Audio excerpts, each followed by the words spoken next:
Well, we are returning today to the book of Ecclesiastes. So this will be part 2 of what I call Solomon's investigation of life. In chapter 1, he began what he talked about, an investigation. And last time, the last video, we looked at his investigation of folly. Now, he had evaluated wisdom, and he had talked about wisdom. And then he talked about, I'm going to put my mind to folly, in other words, self-indulgence. And if you want to see the extensive thing we talked about that, look at the previous video. But he said there was no gain in it. So now he's going to turn and have a reevaluation of wisdom. And this is where we come to verse 12 in chapter 2. And so Solomon writes, "And so I turned to consider wisdom, and madness and folly. For what can a man do that comes after the king? Only what has already been done." So it's in an evaluation stage here. He's evaluating these things. And as I said last time, he indulged himself by making great works, by having renown, increasing the kingdom, and all of these things. And he said, and ultimately it was vanity, it was fleeting. And here he says, I'm considering wisdom, madness, and folly. And I say, well, what can a person do who comes after the king? He said, only what has been done before him. And he goes on to say, then I saw, this is verse 13, then I saw that there was more gain in wisdom than folly, as there is more gain in light than darkness. So while he had an evaluation that folly didn't get you anywhere, and neither did wisdom either, because you still died, he said still wisdom is far better than folly. In other words, living life wisely makes a whole lot more sense than living life just for self-indulgence. He says in verse 13, or verse 14, excuse me. The wise person has eyes in his head, but the fool walks in darkness. So he says the wise person goes forward with his eyes open in one sense, while the fool is walking in darkness. And we would acknowledge that living wisely, and wisely in the terms of the Bible, is living in accordance with God's truth. In terms of that, it is much better. We avoid some of the pitfalls of life. We avoid the dangers that are associated with wild living and all of those things. Whereas the fool, when you say fool, it's not necessarily fool like in our English understanding of it. Fool means the person who disregards God and disregards God's commands. And he lives in accordance for himself. So he said, the fool is walking in darkness. The one who is not wise walks in darkness. And if you walk in darkness, you get in trouble because you can step into things. We know how that works. So he said there's more gain in wisdom than knowledge. But then he says this, and yet I perceived that the same event happens to all of them. So it's better to be wise. The wise man has his eyes open to what's going on. He's not going to get in as much trouble. The fool's walking in darkness. He's going to find trouble for himself. But he said, in the end, though, the same thing happens to the wise man as to the fool. And he's talking about that great leveler, death. He says, then, verse 15, then I said in my heart, what happens to the fool will happen also to me. Why then have I been so very wise? So once again, we have this statement that sounds like despair. And it sounds like, what good is life? He said, I am wise and wisdom is better, but wisdom's not going to keep me from dying. And once again, I have said this before, that Solomon is not looking in Ecclesiastes to eternal destinies. He's looking to life in this present world. this present fallen world. And so he says, in the end, whether I've been wise or whether I've been a fool, I'm going to die. And he says, therefore, what happens to me happens to the fool also. And he says, for the wise man, verse 16, for the wise as of the fool there is no enduring remembrance, seeing that in the days to come all will have been long forgotten. Now, this is a truth that we know, but we don't always like to deal with. The fact that when we die, there will be some remembrance of us, at least for a short time. Certainly our closest family will remember us and mourn our passage. But then, as you get further and further away from the time that we lived and the time we died, no one will even remember who we were. And this is obviously the case in many, many hundreds of millions of people who have lived in history. No one knows who they were. We have got recordings of the history of some people who were significant or who wrote their things down. But it's only a small smidgen of people who have ever lived. Do we know anything about? God knows them, obviously. But the point he's making is we fall into disremembrance. So it kind of puts a perspective on people who throw everything in their life into making a name for themselves or making a lot of money or making getting a lot of property and a lot of these things or even getting renown, because in the end, most of the time we're forgotten. So it's very fleeting once again. And so he says there's no enduring remembrance, seeing that in the days to come all will have been forgotten. How the wise dies, just like the fool. In other words, he's going to die. He's going to go into disremembrance, just like the fool. In verse 17, here's kind of his little summary of this fact. So I hated life, because what is done under the sun was grievous to me.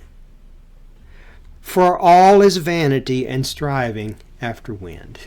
Now, as I said in the last time, he's going to give us even more sounds of despair. And once again, he is looking at life from a very realistic standpoint. Life in this world, not eternity. He's not talking about eternal life. He's talking about the life that we live in this world. And we have to acknowledge, if we think about it, that everything Solomon says here is true. Here is true. We can put forth a lot of effort in being wiser and smarter than anyone else, and eventually we die. And people may remember it, and they may not. And as time goes further and further along, few will remember. And then eventually no one will remember. He says if we indulge ourselves, whether it's for just pleasure's sake or even indulging ourselves in making a name and making renown and building crops and building fields and lands and even provinces, if we do all of those things, eventually we die and no one will remember. Solomon was the greatest man who ever lived. In terms of his wisdom and in terms of the kings of Israel, he had more accomplishments than any king that ever lived, because he had more lands, he had more wealth. Yet, how many people talk about Solomon on a daily basis? Only if we look at the Bible. The fact is that no matter how great we were, people forget. There are a lot of Let's go to athletics. There are a lot of athletes who lived many years ago that were outstanding. But people today, most of them never heard of them. We think about men such as in baseball, Honus Wagner, Ty Cobb, men such as that, Rogers Hornsby. I'm speaking names that Unless you're older, you would say, I never heard of that person. And yet they were great baseball players, and they were very renowned in their day. And we could go into any field of labor, whether it is entertainment, sports, accomplishments, wealth, an Elon Musk who is worth in the 200s of billions of dollars. But Elon Musk will die, and that wealth will go to someone else. So if your focus is upon getting ahead in this life, in the midst of this life, you're going to find ultimate frustration because you won't do it, and then you'll die, and it goes to nothing. So once again, this may not be what we want to hear, but it is a very realistic view of life. So let's see what Solomon does as he goes forward in verse 18. He says, I hated all my toil. Now, he's going to go into an evaluation of toil. I talked about his toil before. He had toiled and made vineyards and increased his property. He said, I hated all my toil in which I toiled under the sun, seeing that I must leave it to the man who will come after me. And who knows whether he will be wise or a fool. Now, that's a little humorous, but it is so accurate.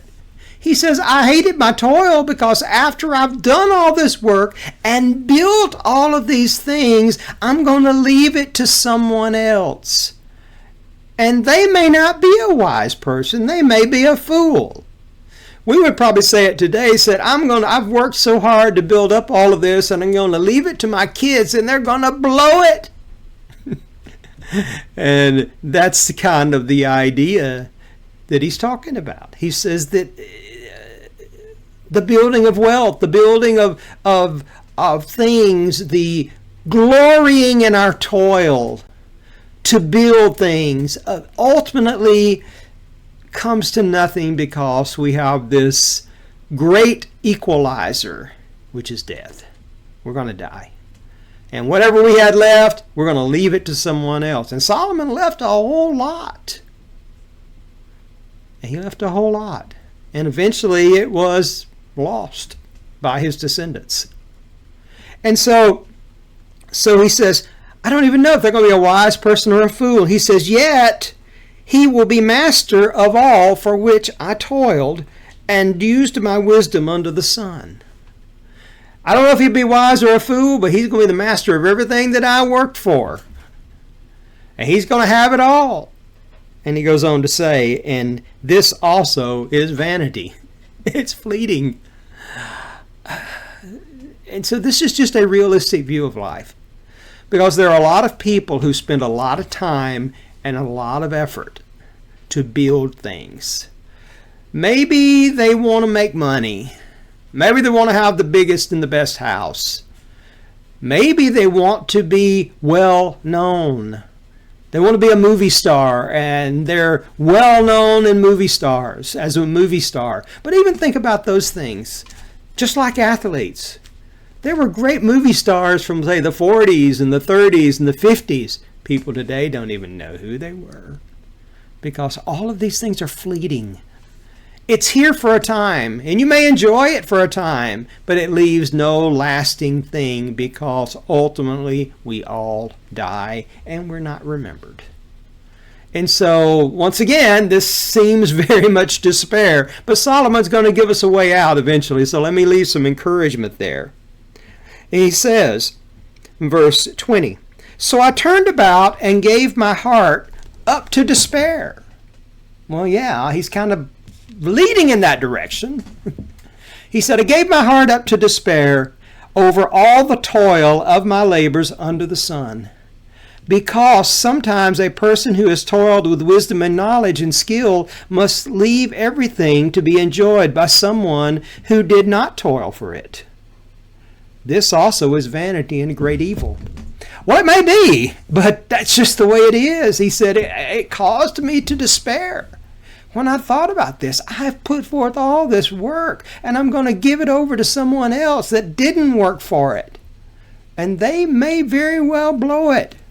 Certainly they will enjoy the fruits of my labors. And he said, this is vanity and evil. Now the idea kind of behind this toil, because he's going to lead us in another direction, is someone who's really worked their fingers to the bone. They have put everything of their life into building something without thinking that they're going to die and just leave it. And so what does he do with this?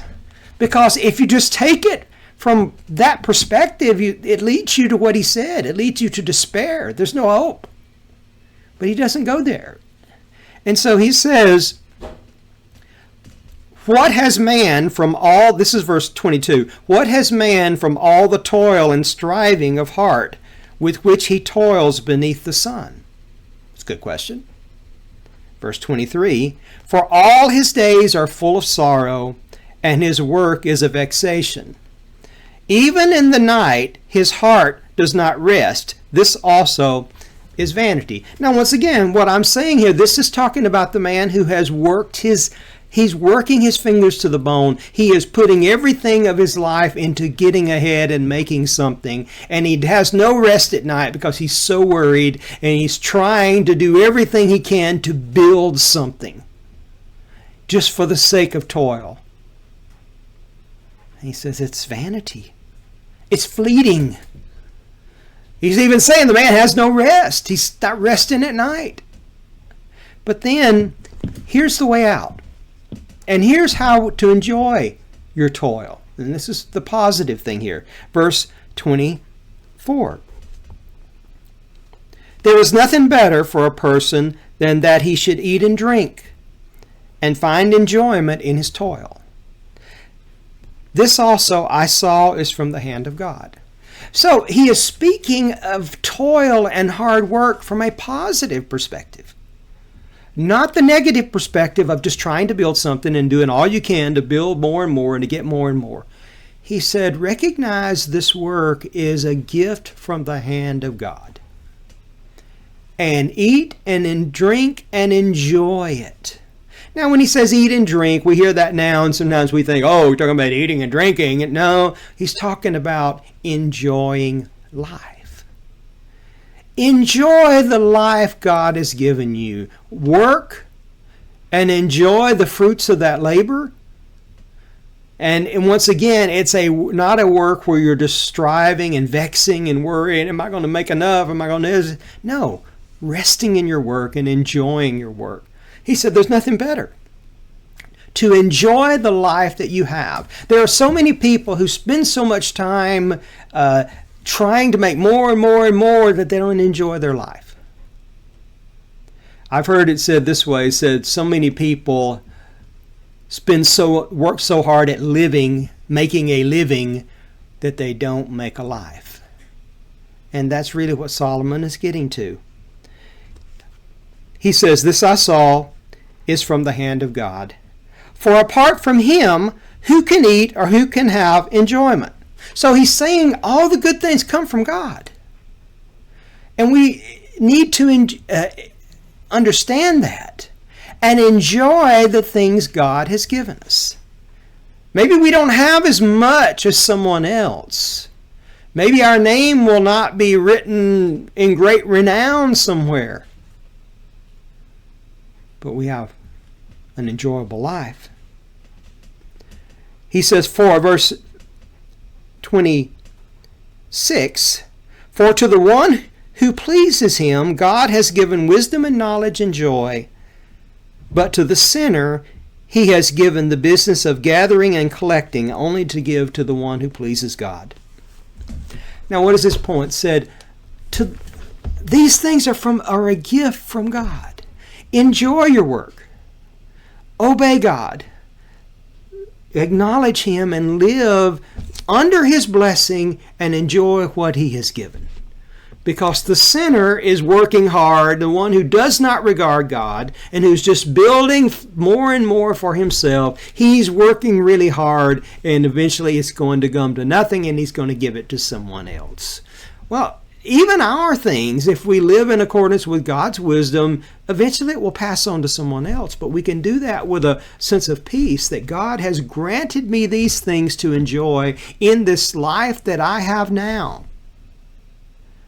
And he has also granted me something to pass on to those who come after me. So it's a giving attitude. The previous attitude was one of, I'm trying to get all I can get, and I'm angry because I can't keep it. I'm going to die and leave it to someone else. But the right attitude is not to vex over what we have, over what we're trying to do, but to rest in God, to enjoy those things God has given us by His grace. They are gifts from the hand of God. Solomon clearly says that. Enjoy these things.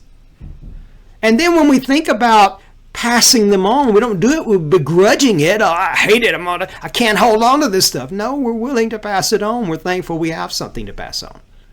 But the fact that this happens, though, he still says in the end, in the last verse of this chapter, which is chapter 2, he says, this also is vanity and striving after wind. So if we try to build something, we're not going to build it. It's always going to be fleeting. But enjoy what God has given you. Enjoy the blessings that God has given you. Work hard. It's not saying don't work hard. Work hard. But then enjoy the fruits of your labor. Enjoy it with your family. He will talk about even more of this later. He will return to this idea of enjoying the fruit of your labor.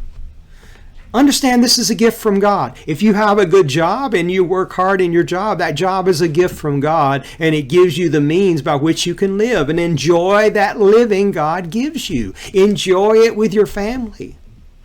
And then when your time comes to lay down this life, you have a satisfied life and you lay it down without begrudging giving things up, because you've not been hung up on the things anyway. You've enjoyed them along the way. So this is the philosophy of life that's going to show itself here in the book of Ecclesiastes again and again. The way to make it in life, a world in which we can't keep anything in this world and we're going to eventually die and leave it, is to enjoy it while we have it and thank God for it. Recognize it is a gift from God. Recognize it has come from His hand. And enjoy what we have rather than vexing, rather than worrying. And we know Jesus talked about that also. Well, we're going to finish this let this be the completion of this chapter 2. And next time, we'll begin chapter 3, where Solomon will talk about there's a time for everything, a time for all things under the sun. Thank you for joining us.